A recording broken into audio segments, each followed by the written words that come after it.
Hello and welcome to the guide for Eonar in the Mythic difficulty in Antorus the Burning Throne. In this fight we use 2 tanks, 4 healers and 14 DPS. Similar to Heroic, you'll need to assign your raid into smaller squads. You'll have your top group, your bottom and mid group, and your back group. However, in Mythic you'll also need to assign a further 4 teams to board the Paraxis throughout the encounter. The Paraxis teams will be comprised of 1 healer and 3 DPS per team. I'll go more into how these players are assigned later in the video. So with 4 teams of 4 assigned, this will leave you with 4 unassigned players. These will be 2 tanks and 2 DPS. These players can be assigned to the main boss room. So for the main boss room assignment, what we did here was assign 2 Paraxis groups to each of these. So the 1st and 4th Paraxis teams were assigned to the tank at the top, and the 2nd and 3rd Paraxis teams were assigned to the bottom/mid tank.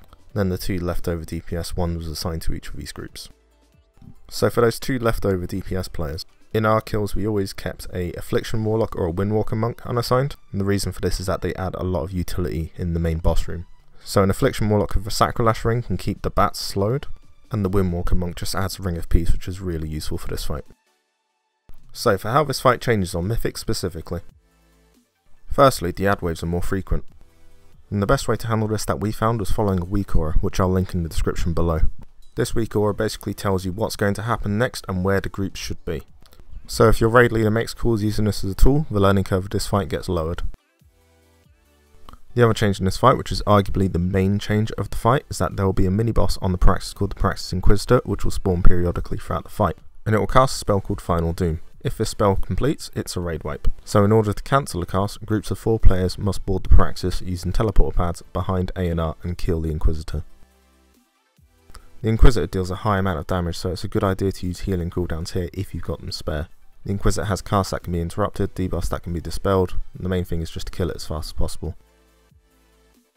Once the Inquisitor is dead, there'll be 4 crystals around the room which can now be clicked. Once all 4 of these crystals have been clicked, the final Doom cast will be interrupted, and you'll be able to go back into the main boss room. However, each of these crystals leave a debuff on you for the rest of the fight. It's important that everyone knows what crystal they're assigned to before the fight, as the debuffs make you handle the rest of the fight in a different way. So the blue crystal interrupts everyone in 10 yards every 25 seconds. The green crystal makes you always targeted by Paraxis abilities. The red crystal gives you an 8-yard AoE knock-up every 30 seconds. And the yellow crystal gives you a stacking dot every time you move. This stack does lower when you stand still though. The way that we assign these was the blue crystal always goes to a melee DPS. The green crystal can just go to any DPS. The red crystal goes to a ranged DPS that has a blink, as when you do take that knock-up damage, you do take full damage, so mages, hunters, and if you got none of these, a shadow priest. And the yellow crystal always goes to the healer. So whilst you're fighting the Inquisitor, the crystals are there in the room with you. However, as the Inquisitor loses health, the crystals will gain their colour. And then when the Inquisitor is at 50% or below, you can see the colour very clearly. So for each of these Paraxis teams, they need to be in position about 15 seconds before they're meant to go up. As if you get there late, you can easily miss the DPS check and it's a wipe. Lastly, just as a general reminder, when Eonar reaches full energy, she does an AoE blast to everything in the room, including all of the ads. So when you see that she's nearing full energy, just focus on the larger ads. And by the larger ads I mean the Destructors, the Purifiers and the Obfuscators, as everything else will die from the blast.